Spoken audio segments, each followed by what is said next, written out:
కేదార్ సుహాసిని ఫోటోని ఆ గుమస్తాకి చూపిస్తూ ఈవిడెవరో మీకు తెలుసా అని అడుగుతుండగా కంగారు పడుతూనే భయపడుతూ తెలుసు అని ఒప్పుకుంటాడు గుమస్తా.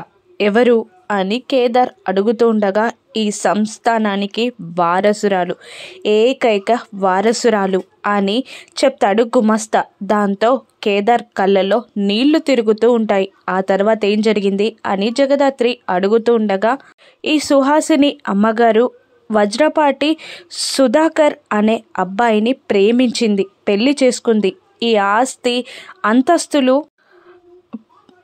ఈ సంస్థానం కూడా కాదనుకొని అతనితో వెళ్ళిపోయింది.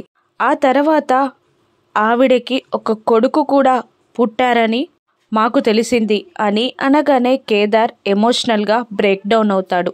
జగదాత్రి కేదార్ని చూస్తూ బాధపడుతూ ఉంటుంది. ఆ ఆదిత్యపురం సంస్థానానికి సుహాసిని తరపున కేదార్ వారసుడని తెలిసి యువరాజ్, నిషి ఇద్దరు షాక్ అవుతారు.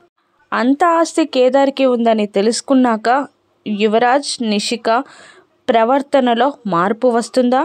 రాను ఎపిసోడ్స్లో చూద్దాం. Thank you for watching.